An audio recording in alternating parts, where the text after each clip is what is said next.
There are very few battles you can talk about which are roughly 350 miles long and 150 miles wide. There are very few battles which take place over several days.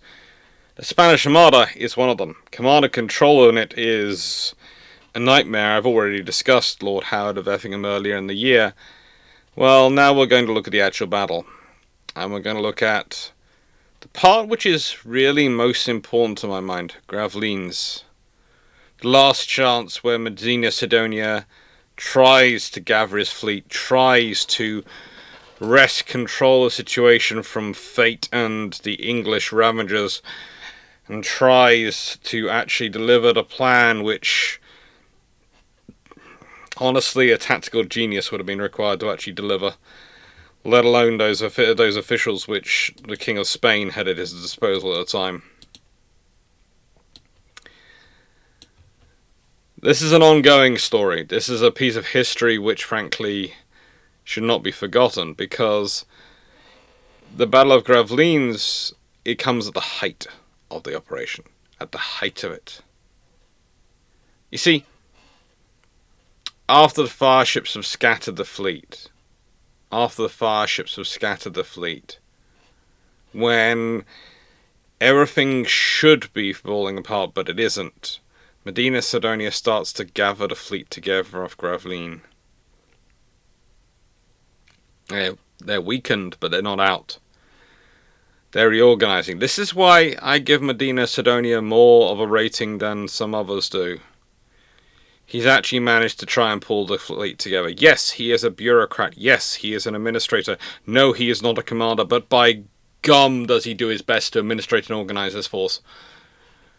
And to an extent, if you can't have anything else, having someone who's at least good at logistics and keeping track of accounts is needed for being in charge of a formation like this. Yes, he is one of nature's natural second-in-commands, or chiefs of staff, but frigate me, they needed him. Out of the other options, there really isn't anyone better.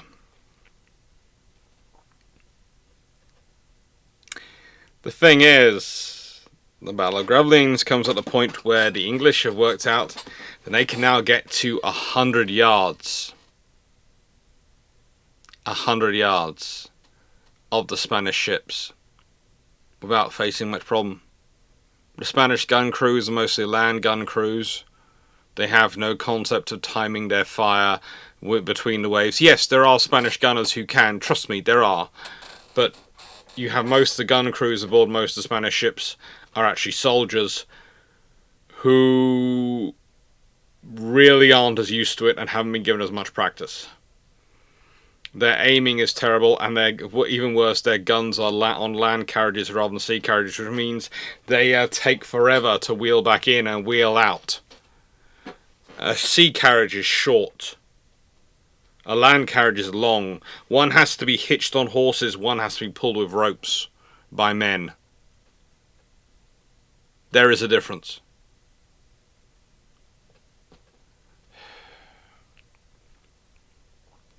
And the Battle of Gravelines is what results.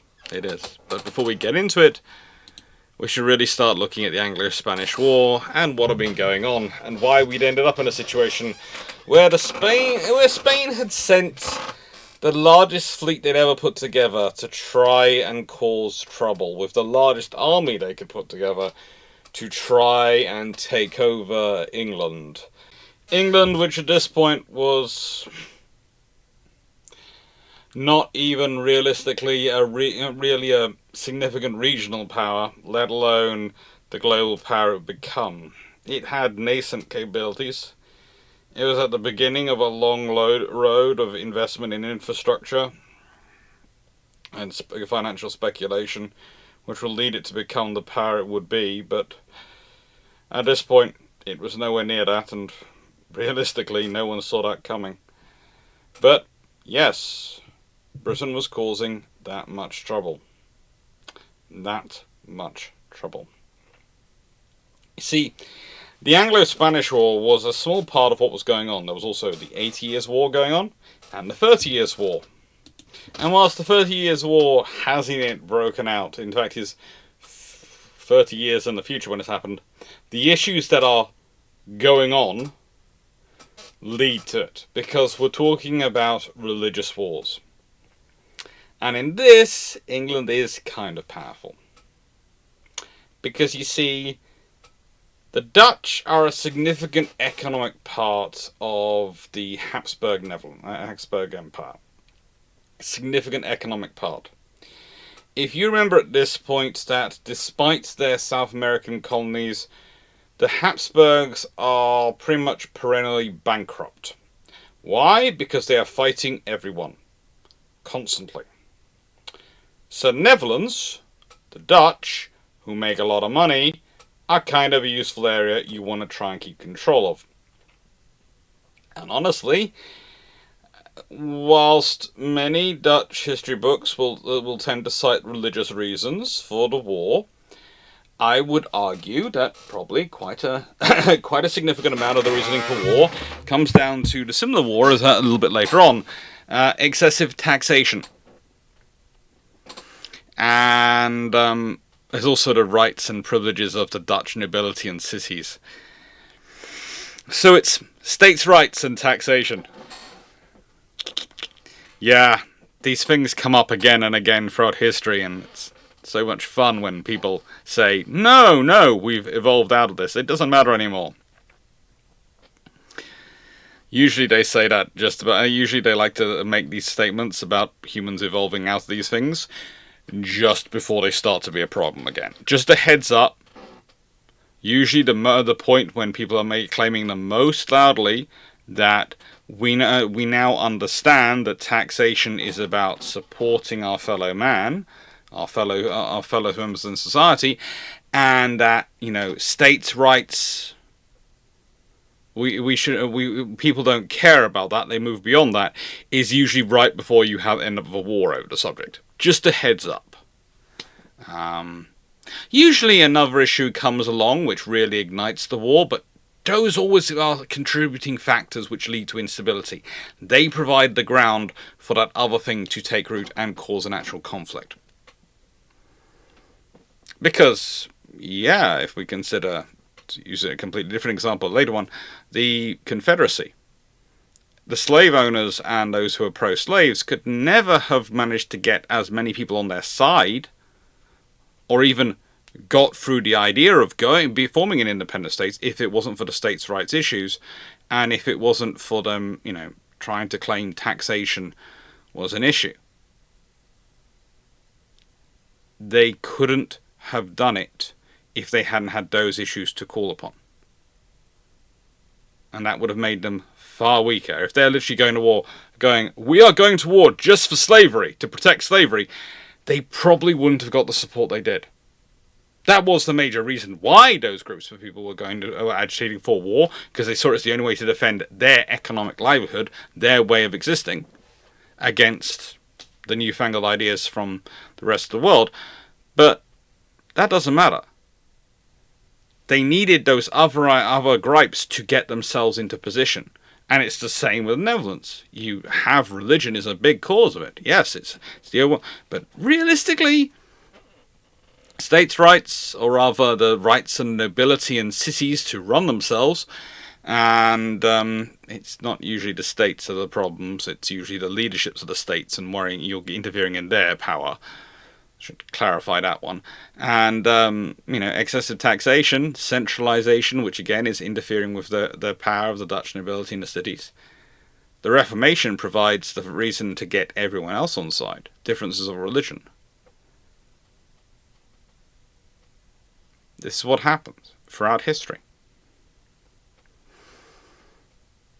And England, in this case, is... well, there aren't that many Protestant powers. There aren't that many Protestant nations to call upon. There aren't that many Protestant nations with a fairly functioning economy, with the industrial level that even England has. You have to remember, despite the fact that the Wars of the Roses are not that long previously, England has been fairly stable for now the reign of Henry VII, Henry VIII, And let's be honest, Mary was interesting, but we'll leave that to one side. And Elizabeth has been fairly successful. Edward was short. It's been a fairly stable, ongoing system. It's allowed for investment, layers upon layers of infrastructure, as it is and can be referred to in the Renaissance period, to be invested in and to be developed. This means there are these strong systems of construction, these strong pipelines, cannon, muskets. Soldiers as a whole are able to be made in England.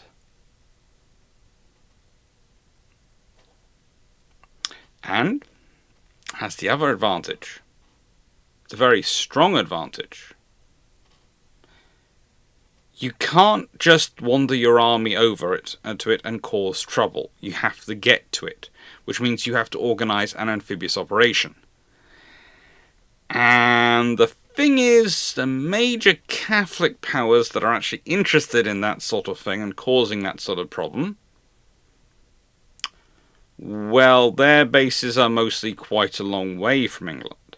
The nearest major Catholic power, the French, they're not necessarily upset to find that their counterparts, the Habsburgs, are being, how shall I put this, effectively neutered without them having to do anything. Occasionally, they even actively get involved in the conflict on the side of the Dutch, because the French are, as ever, very, very good Catholics. Very good Catholics. Although it's worth noting that the French king at this time we're talking about would be Henry IV, aka Henry of Navarre, aka the guy whose most famous quote is, "Paris is worth a mass." He had a very interesting view on Protestantism and Catholicism. He's a fairly decent king, though. A fairly decent king. And again, he died before the 30 Years' War began, but he was an active participant in the 80 Years' War. An active participant. So all this matters. All this is building into this scenario and the context around it. So when the Spanish are launching their campaign, when the Spanish are wanting to do this, they know they're going to have limited support. The French will probably not actively disrupt them, because the Franco-Spanish relationship at this particular point is one of, oh, did you get kicked and you don't know by whom? Oh, that's terrible. Oh, I think I've just been punched and I really don't realise who did it. Oh, are you bleeding? How did you get cut? That is the Franco-Spanish relationship at this point. So, Spain can't count on the support of France. And whilst they have a large army in the Netherlands, it's in the Netherlands. The shallows are well controlled by the Dutch. And the channel itself, they'll have to deal with the English fleet. And please note, I said the English fleet, not the Royal Navy here. There are royal ships, there is a bit of a nascent Royal Navy. We actually do date the Royal Navy officially from the time of Henry VIII. But they are far outnumbered by the private warships. Or rather the large merchant vessels, which may have been built with a privateering license in mind. Honestly, not piracy. Privateering. Okay, not piracy. If you're anything like my family history, they were always very sure they were privateers, not pirates. There are some lines in family history books which do make me question the exact definitions here, but they claim privateers. Okay, they claim they're privateers. Might be playing fast and loose with the definition, but they claim they're privateers. They're within something of it. But anyway, leaving that to one side, and leaving that piece of fun history to one side, the Royal Navy, or the English fleet as it would become, does have a command structure. It does have some experienced officers to draw from. And one of the advantages it has over its army counterparts is that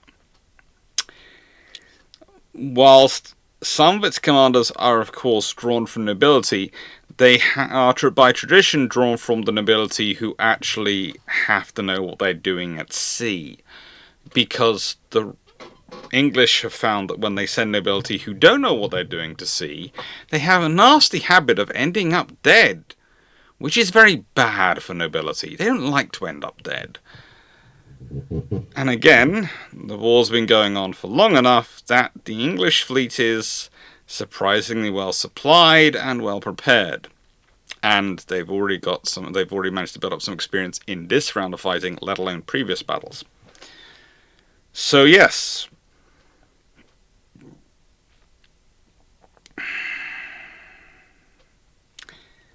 there is a lot of conflict going on at this point, and it's a natural scenario with all the context going on for the Spanish to decide to launch an amphibious operation, to send a fleet up that will secure control of the channel. And then when it's got control of the channel, it will escort the army across from the Netherlands, and they will conquer it. And if you're thinking, wow, Alex, that sounds like a really complicated plan to pull off, it is. And I've done a video about this gentleman, Alvaro de Bazan, aka Marquis of Santa Cruz, and he is potentially would have been the only person who could have pulled the Armada off. Unfortunately, he died. He was in the process of organising it, but he died. He was Spain's most experienced amphibious warfare commander, arguably Spain's most experienced and capable military commander at the time, and probably the only one who could order the dukes and various other people around with impunity because he'd got so much blood on his jacket. I'm not even joking. He'd done so much fighting that literally it didn't matter what level of nobility you were going to listen to him when he gave an order. Because if you didn't, you were going to get into a lot of trouble. Let's put it this way, he was senior enough that the king was even reticent about getting into a fight with him. The king and he disagreed quite often. He's one of the few people who can argue back to Philip II. And Philip II doesn't feel comfortable trying to beat him into submission. He finds him annoying. Basically, he is Philip II's equivalent of Thomas the Becket. But he doesn't get ordered to be killed. Because Philip's not that stupid. He's stupid, but not that stupid.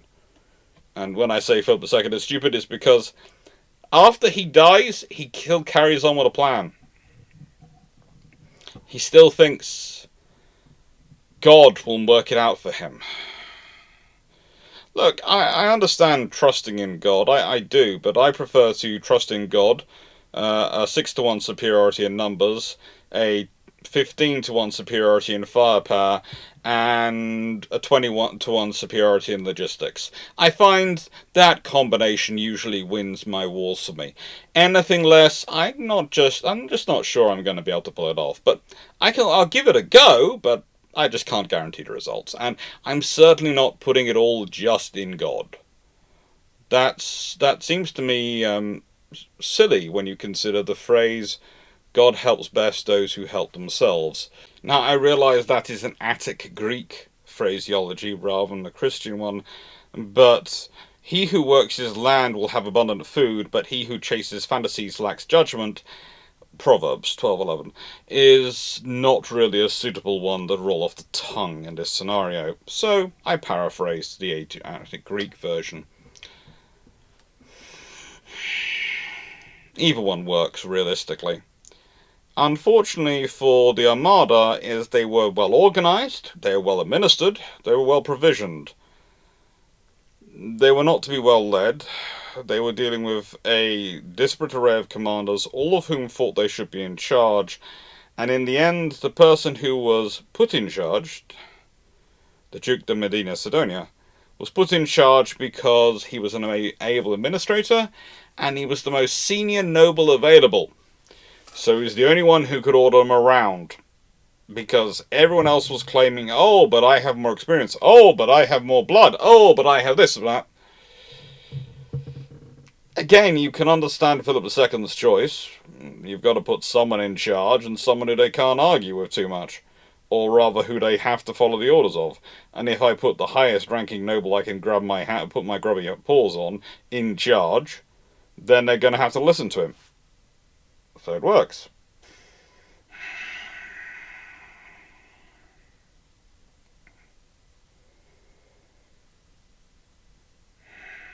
And for those who, by the way, who don't like the Proverbs one,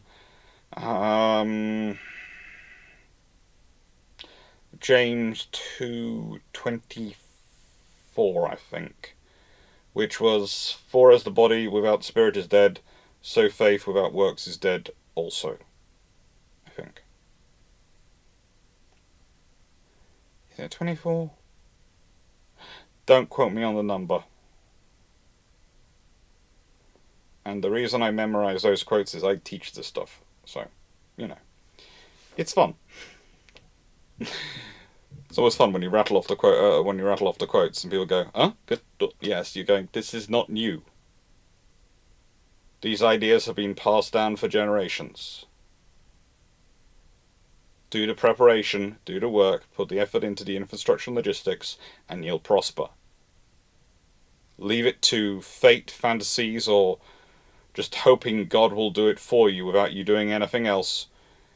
And it rarely works out. In fact, I can't think of a single time it did. Some might correct me. But, no. Hard work and hope. Hard work and belief. That'll work out. Just belief. Not enough, usually. And the thing is about Marquis of Santa Cruz is he was all about the hard work. He was all about the hard work. And he was all about building a fleet which was going to be cohesive. The other problem you have is that he wrote the textbook of how they were supposed to act. And you have the the Duke de Medina Sidonia. It's the Marquis of Santa Cruz. It's the Duke de Medina Sidonia. Comes in and reads the book and follows the book. The problem with that is that the Marquis of Santa Cruz can break the book whenever he wants because he wrote it. So he can just write a new chapter or go, not in this case, not in this situation. Medina Sidonia doesn't have that faith, A, in himself, or B, that the people will follow him if he does break the book. This means that it's going to be very easy for the English to engage because they know the book the Spanish are working from. And they can plan accordingly and adapt around it. Which leads us to the leadership on the English side and who's going to be taking a lead. Now above these people, of course, people like Francis Walsingham, William Cecil, aka Lord Burleigh, and Sir Robert Cecil, and various other ministers. The Queen Elizabeth I does tend to have some fairly good ministers. She seems to be quite capable at picking out people who are going to be able for her to do her job. I'd say she's particularly good in terms of Chancellor's Exchequer and their ability to produce money for her. Sir Walter Mildmay is one who sort of stands out to me. But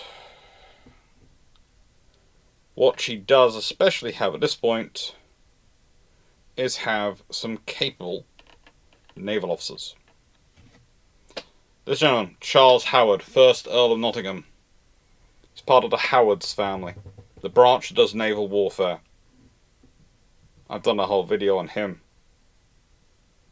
He's a very, very capable naval leader. He understands the sea. He has experts to deal with the specialists in navigation. But most importantly, he understands the people under his charge. He actually can bring them to fight. And he can bring them to heel when he has to. It's worthwhile noting that whenever he's around, some of the sloppiness and mistakes which characterize the privateers and their raiding just don't get done. Because he won't allow them to do that. You also have Francis Drake and John Hawkins. Now I've picked them because, frankly, they're two of the most prominent deputies in this fight. They do all sorts of things. Drake is, of course, famous for his lights going out and him discovering a ship which has, how do I put this, managed to damage itself and fall out of the Armada. A very rich reward. Instead of getting to celebrate that, he had to come back and do his duty. And it was made very clear to him that if the light went out again, something else would go out, and permanently in his case. Rather, his own light would be snuffed out very quickly.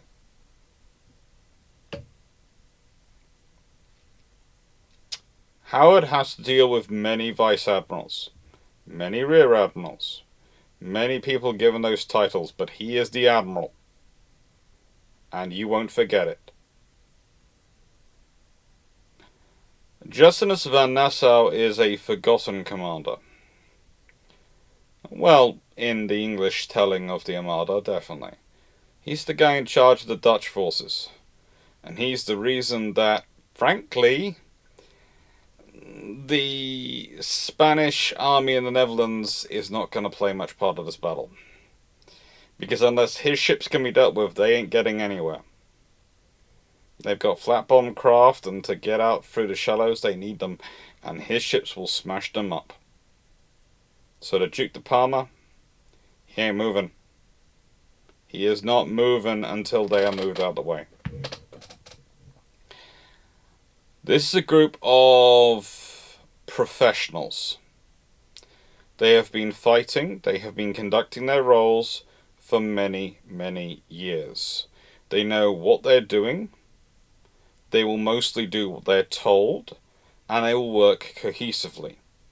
Believe it or not, if Medina Sidonia had had a group which worked together half as well as this lot did, with half as little infighting and arguing, he would have been happy. Happy.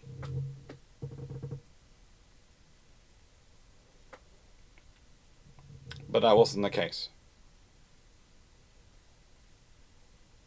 He didn't have that joy. He had commanders who were constantly bickering about prestige before prestige had been earned. He had commanders who were constantly bickering about glory before glory had been earned. And this is when we start to look at the actual Spanish leadership. Now we have the Duke de Medina Sidonia, which is, well, kind of appropriate. He's one of the few people here who survives. In fact, he lives. Joan Martís de Recalde, he dies once they get home to Corona. Very, very shortly. He literally pretty much gets home to Corona and dies. His squadron docks in port, I think, around about the 15th of October, and he's dead by the 22nd of October. He's really, really not a well man. Jean Martís, Miguel de Oquendo, he dies during the operation. Diego de Mandro takes over from Miguel de Oquendo, and he dies during the operation. Pedro de Valdez, no picture, he surrenders. And these are his two second-in-commands, and that tells you all you need to know, really, about the situation, that he has two second-in-commands. Not only is he in command of amphibious operation, he's in command of a joint task force amphibious operation, which has a whole fun suite of things in it. It has Portuguese galleons and Spanish ships and galleons, and it has galleys, it has all sorts of things to organise. And he has all sorts of senior officers to deal with, and frankly, the poor man is overrun. You are bringing together what is, up until this point, the largest fleet the Spanish have ever put together. The largest anyone in Europe's put together since the Romans. Prior to that, realistically, the large fleets you saw were Roman versus Carthaginian, Persian, occasionally a long time before that. This fleet is the largest fleet since that period. Certainly the largest war fleet. There might be a few others which have been more interesting in terms of their capabilities, but largest war fleet. Especially in terms of sailing ships. I think some of the galley fleets which fought possibly have an edge in terms of numbers, but not in terms of tonnage and firepower. It's a massive operation and a massive organisation. And this leadership, which is fighting over who should be in charge most of the time, everyone thinks they should be in charge, everyone thinks they were good, they would be better.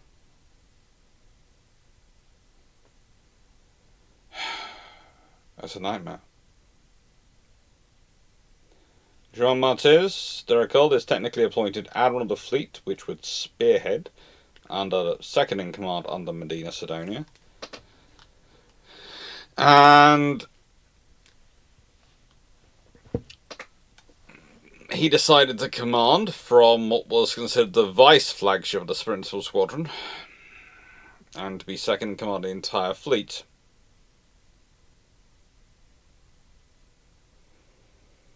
He just had issues the whole time.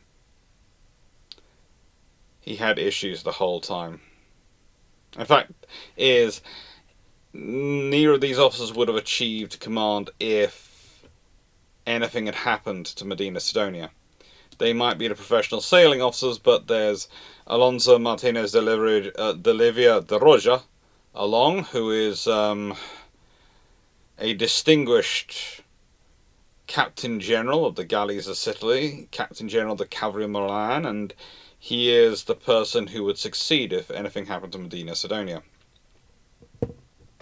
You notice he's not listed here. He's along, he has rank and role and would take over if anything happens to Medina Sidonia, but he's also not theoretically in charge. The situation is the most nuts situation you will ever find when you start looking at this command structure. Because there are men of experience, there are men of talent, and there are men of nobility. And there are some men who do have all three, but don't have position. It's weird. It's really, really weird, because it's the way that Philip II has structured it.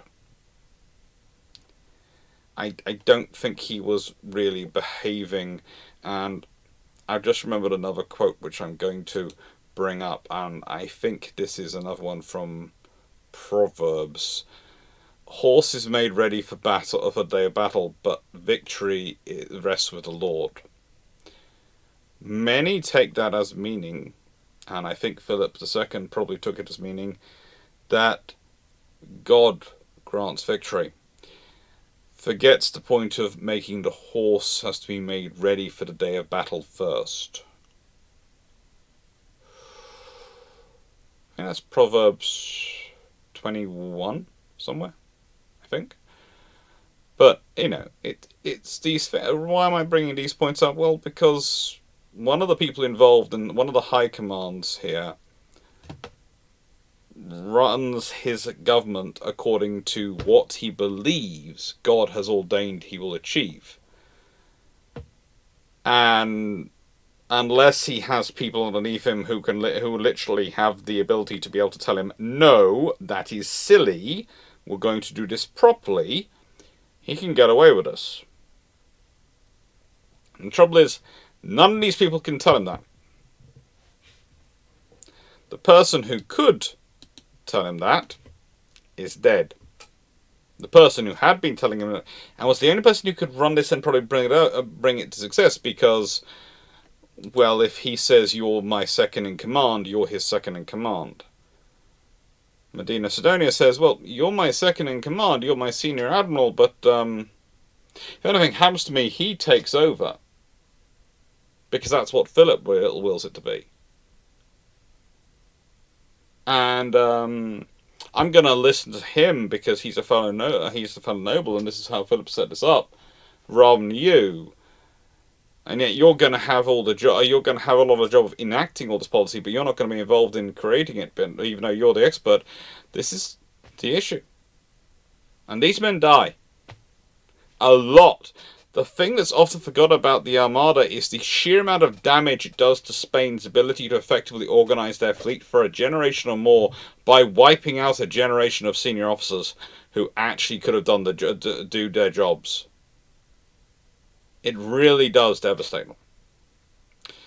With that being said, we're of course not talking about the Armada, we're talking about the Battle of Gravelines. And in fact now, we have the Shameless book plug. So, Shameless book plug. What do I say here? Thank you. Thank you for liking, sharing, subscribing, supporting the channel, helping it grow. Thank you for making all this stuff possible. Thank you for making the Year of Leadership go as well as it is going. It is one of those interesting things that I find that the more I put into the channel in terms of time and effort, the more I get out in terms of feedback, in terms of interesting ideas coming back. And that is something which I really do enjoy. I really do. I love the fact that it seems we've created a bit of a history community, which is something weird to say. It's strange. It's strange. This is not... I say this regularly. This is not the world I thought I'd be. It's a world I love, but it's not the world I thought I would be in. At this point in my life, at this point in my, for want of a better word, history career. But I do enjoy it. And it's all thanks to you. It's thanks to you this is all possible. It's thanks to your super chats and your memberships, and trust me, it's thanks to the super chats and memberships. I do the advertising, all the stuff for the algorithm, but trust me, yeah, it's amazing. You do shorts and you put a certain amount of adverts in your videos, and suddenly the algorithm picks you up and you do a lot better than you're doing it. If you do occasionally I do a sample video which has far fewer adverts or maybe no adverts in it, and I don't do shorts for a bit, and I just watch how the drops, and I go, oh, because with not being promoted as much, the engagement drops, and once the engagement drops, then that feeds back into the algorithm. So basically, the algorithm, the thing is, it seems it's working the first pulse of pushing it out, of sending it out to people. Yeah. I think I'm going to have to get new cables for that camera. I think new cables for that camera might stop occasionally blinking. But I'm still trying to figure out what's causing the blinking, because the camera's just fine on other systems, but you know, we'll see. Anyway, thank you very much everyone for making it possible. Hope you're enjoying the video, and yeah, we're just about to get into the Battle of Gravelines, which is, for me, the end point of the Armada, really. It is. There are so many feats of... On individual levels, on individual ships, there is some great leadership. But you have to understand, whereas the English fleet was in many ways structured in a way that was going to help it succeed, the Armada was in many ways structured in a way which was going to cause it division and destruction. The amount of ships you will hear me talking about going flagship, because they're each different sections and different squadrons, and they're all competing and deciding, and the people who are supposed to be in the command structure, who are theoretically fulfilling the role, aren't able to fulfill the role, and it just gets so weird. It really does. It gets so weird. And that's Philip II for you. That is really Philip II. I know I already mentioned the plan in this video, but it's worthwhile considering its evolution and convolution in how it came to be. You see, it had first started being discussed back in probably 1582, 1581. There seems to be a debate. In 1583, Farnese, that's Alexander Farnese, the Duke of Parma, who never gets to rule as Duke of Parma because he's too good a general, so Philip II never allows him to go home to Parma. Never after his father dies. He's always just the general in charge of Philip II's army in the Netherlands. He initially did think that if he could land in England with 30,000 troops, with the native Catholic population in England, that he believed he would get a rising of a further 30,000 soldiers from the native Catholics in England. They would be able to accomplish the goal of taking and knocking England out, as long as three conditions were met. That the maintenance of absolute secrecy for the plan, the secure the possession and defence of Dutch provinces, and for to keep the French from interfering either by way of peace agreement or by sowing division amongst the Huguenots and the Catholics. There is a small problem with all that. One, I honestly don't think you're going to get 30,000 Catholic troops out of England at this point. I really don't. For starters, Spain is not that popular. Yes, they're Catholic, but even amongst the English Catholics, they might not like the current rule in terms of its religion. That doesn't mean they suddenly like France and Spain, and they suddenly like their ideas of who they want to put in charge. There is a whole difference between, as I tried to explain at the beginning, you have to have underlying tensions that can be built on that can bring in a large enough coalition of people to support your view. If they could find a rightful claimant to the throne who could dispute the Tudor claim, who was Catholic, who they could support, and who they could cloak in already an existing rebel army or group of English rebels, they might have had a chance under these circumstances. But I think any scenario where you come in with an army and you're trying to impose it, you are not going to get the support of the people you think you're going to get.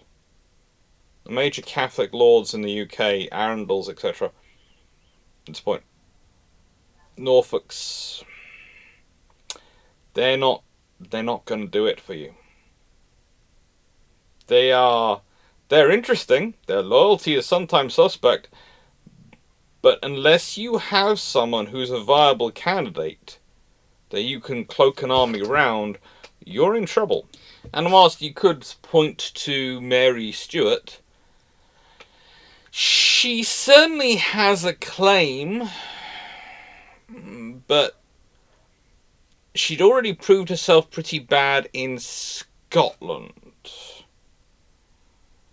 at keeping things working. And it's one of those things of Mary Stuart. Yes, a lot wrong is done to her. I will agree she is a malign soul in some respect, but some of the modern revisionism applied to her has overlooked the fact that she was politically naive to the point of stupidity. She wasn't quite Cersei Lannister on the being bad at reading the political tea leaf scale, but she was really not that good. For every good move she did, would do another 2 or 3 very bad moves. And that's her constant problem. She shoots herself in the foot long before anyone else can get around shooting them. This happens.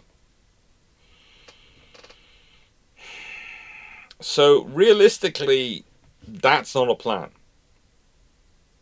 And to try and get it sorted out, that is why Philip hands it over to the Marquis de Santa Cruz. Because if you hand the plan over to him, something decent will come about. And he starts to work on the Enterprise of England, as it was called. And as preparation for this, fun easy, Duke of Parma, moves against Ostend and Slee. He managed to take Slee in August 1587. And I would say that's in part because Elizabeth supplied a very underfunded, underprepared, and under-equipped garrison. Because the trouble for Elizabeth is that she has a lot of people who fancy themselves great generals. Not many who actually are. The naval power is far more reliable for her than the land power. It's going to be a while before England starts to develop a track record of good generals. It really is. In fact, you can argue that the best general who comes out of England in the next 300 years, after this period, is Oliver Cromwell. Monk's also pretty darn good. There's a fair number of good ones in that era.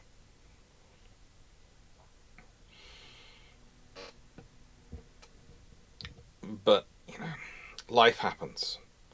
Life always happens.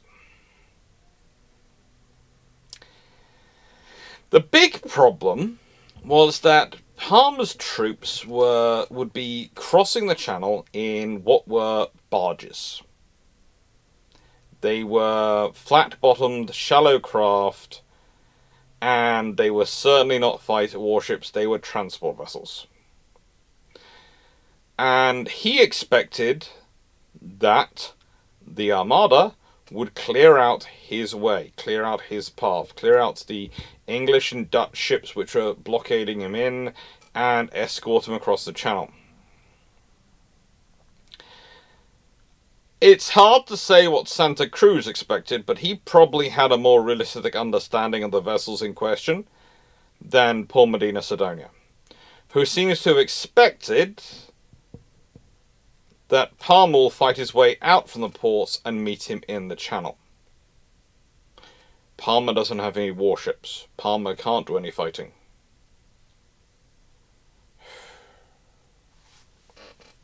And this is what leads...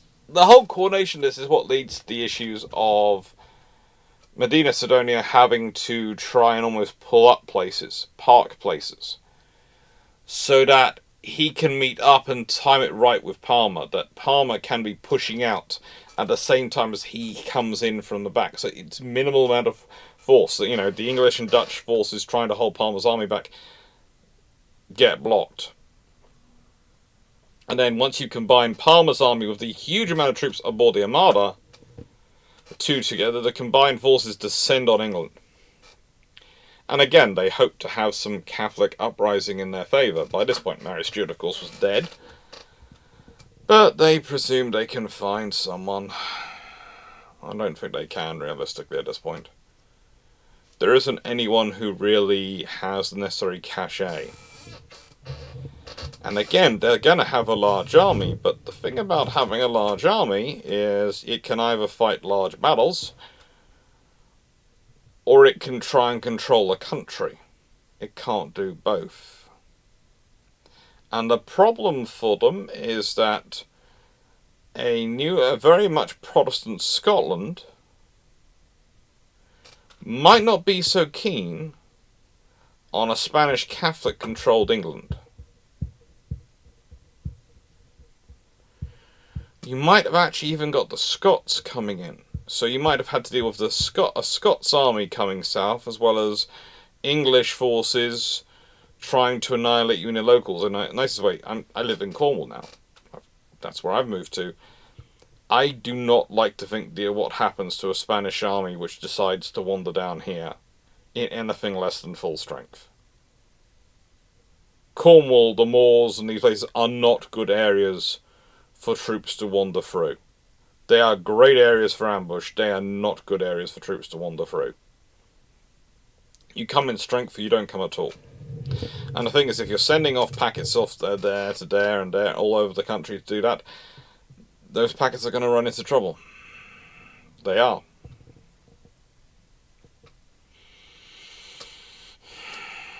Realistically, it's not a good idea. They are expecting some form of revolution, some form of rebellion in their favour.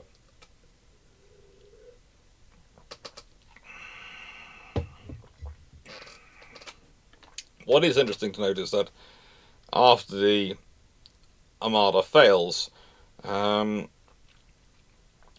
of Parma ends up having all sorts of issues. All sorts of issues. And eventually he tries to besiege Bergen op Zoom. But he's forced by winter to withdraw to Brussels. And he does get another victory in the Netherlands. Gothenburg. The English garrison there kind of helped though, because they were in full revolt for lack of pay.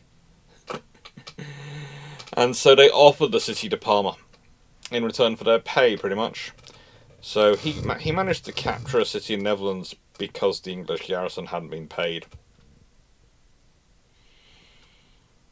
Yeah. This is why you pay your troops. If you don't, someone else is going to turn up and pay them. Now, this is one of those operations where if the English hadn't done anything, there are people who argue it would still have worked out the same way. That, frankly, the English fleet being involved doesn't change things. I'm sorry to those people, they're wrong. Honestly, it doesn't matter if the English fleet win or not in terms of sinking any ships. That really is ancillary. It is. What isn't is the timing. You see, the harrying of the Spanish by the English means that they don't feel like they have the time. They never have the time to get organised. This could actually have still worked if things had been able to be run to the timetable which Medina Sidonia and the Duke of Parma could work themselves out, could organise themselves, could communicate, and do all the things they need to do. They could have worked it all out. It could have worked. But that wasn't the case. It didn't happen. It did not happen. Instead, the Spanish are harried the entire length of the channel. There is a non-stop supply of English ships firing at them. Constantly edging closer and closer, firing at them, and keep. They're not. Doesn't matter if they hit anything, or miss. They're just constantly wearing on the Spanish. I mean, the Spanish don't feel they can rest. They don't feel they can pause. They don't feel they can do anything apart from move. And the closer and closer they get to the end of the channel, the more and more they need to actually have what they're going to do at the end of the channel organised. They need to have it organised. They need to have a space put aside that they can meet up. They need to have space put aside that they can work together and interact with the Duke of Parma's army and collect themselves. And they don't have that. And so they keep on pushing. Or rather, keep on being pushed, and the Spanish keep on pushing themselves forward. And this is what they end up with. They end up racing the length of the channel. They end up racing it. And eventually they pull into Calais. 7th of August, they anchor off Calais. They are tightly packed. They're in as strong a defensive formation as they can be. They're not far from Dunkirk. And, well, the trouble is, Parma's army by this point is only 16,000 troops. They were expected to be waiting at Dunkirk, ready to join the fleet. But the trouble was, they weren't. They were not waiting.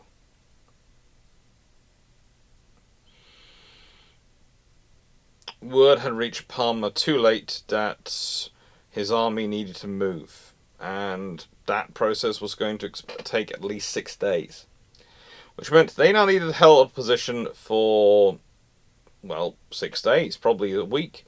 So till the 14th of August, they needed to hold. And there is an interesting point when you look at the dates of the Battle of, the Armada, in that it really doesn't last that long. Yes, it's dated July to August, but realistically, we're talking a few days in August. We are really much talking a few days of August.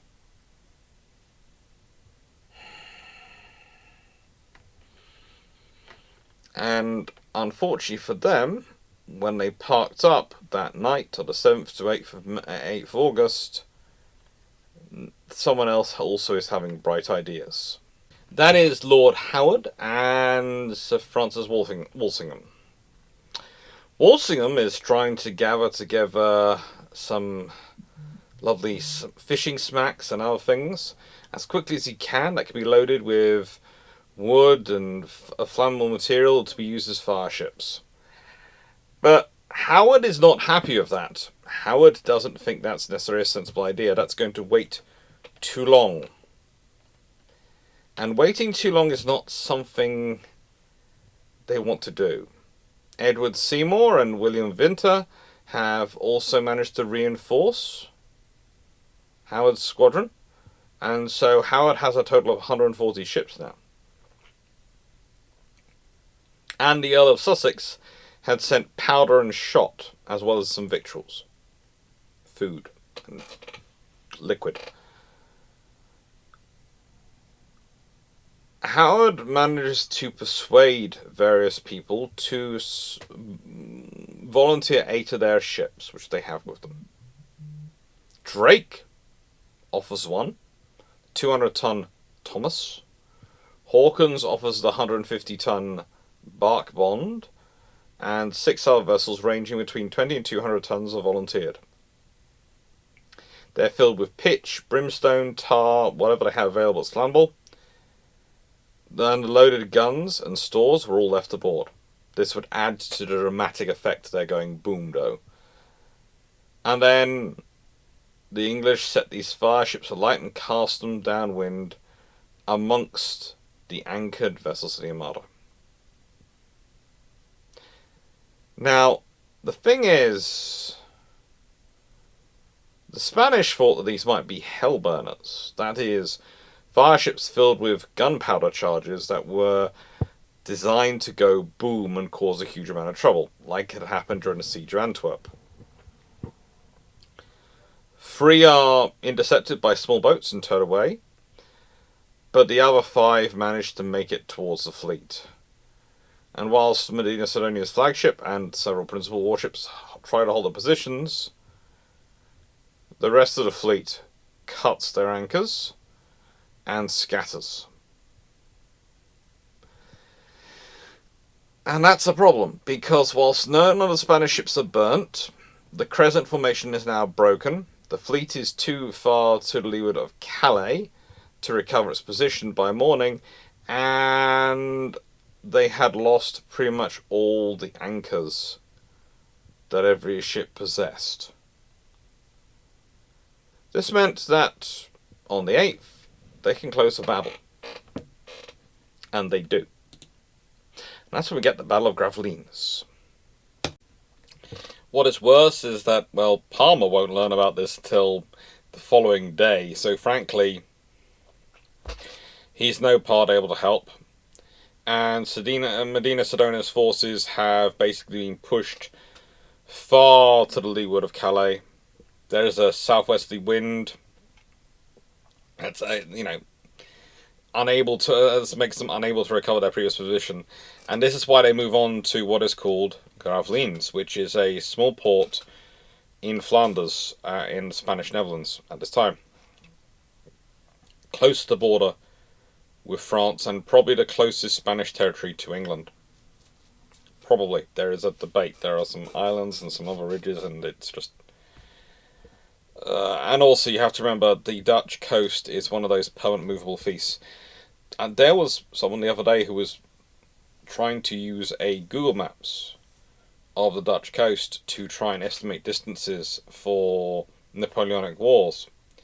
And then I had to explain to them that some of the battles that they were thinking they're measuring distances on are actually now areas which are land.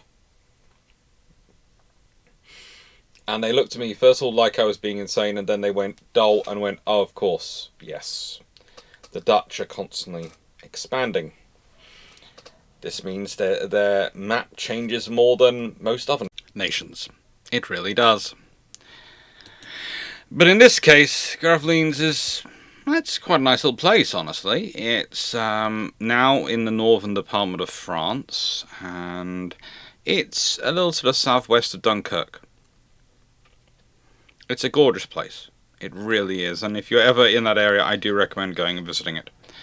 But it wasn't a gorgeous place for the Spanish to be at this point. Sidonia had been informed by his captains of the danger of running aground on the shoals of Flanders, and he knew that the Dutch had already removed the sea marks from that area, so there was a real danger of this. He also knew that the English were getting bolder. As I mentioned at the beginning, they had learnt that the Spanish were weak and they could get to within 100 yards quite easily. And that meant they were in range to be able to hit them, and hit them hard, and punch their way through the wood. Now, the Spanish were also in the trouble in that they had spent a large amount of their gunpowder.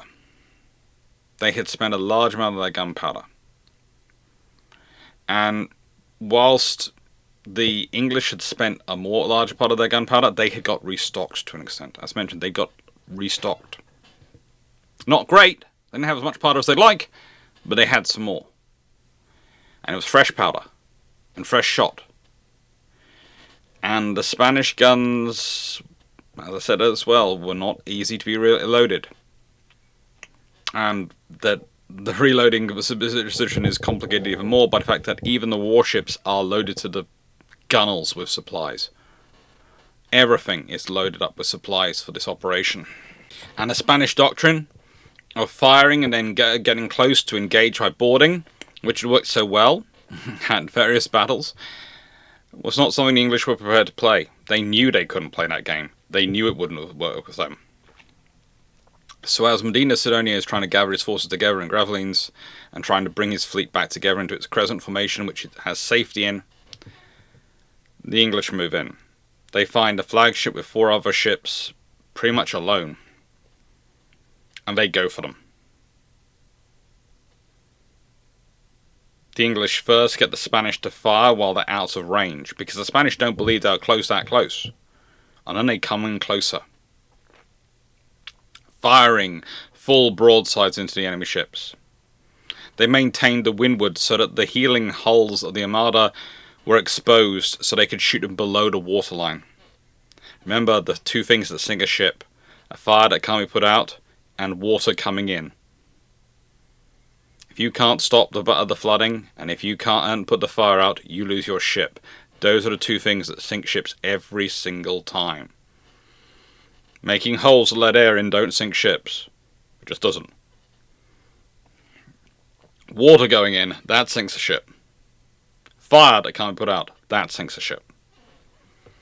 Usually because it degrades its structural integrity to the point at which water can come in. The water coming in part is usually the thing which sinks the ship.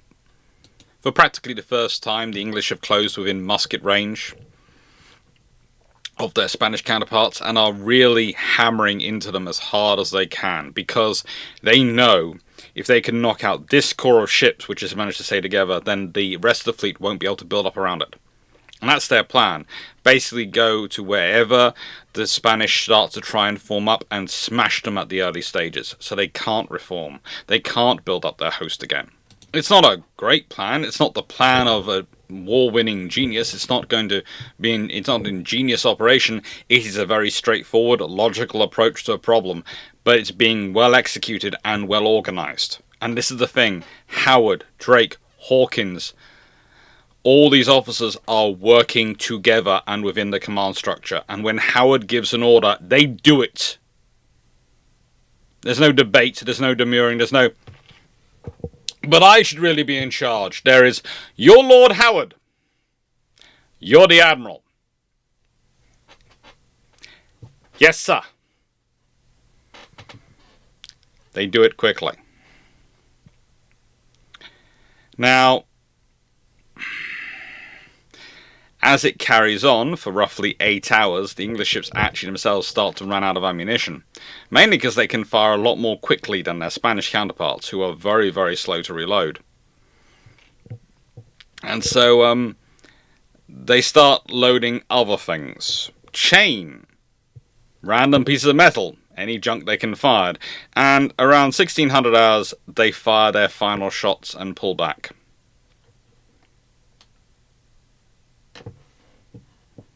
Of the ships which had tried to form up, Gravelines decided to form up, 5 were lost.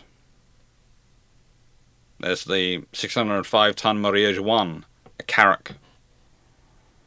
There is...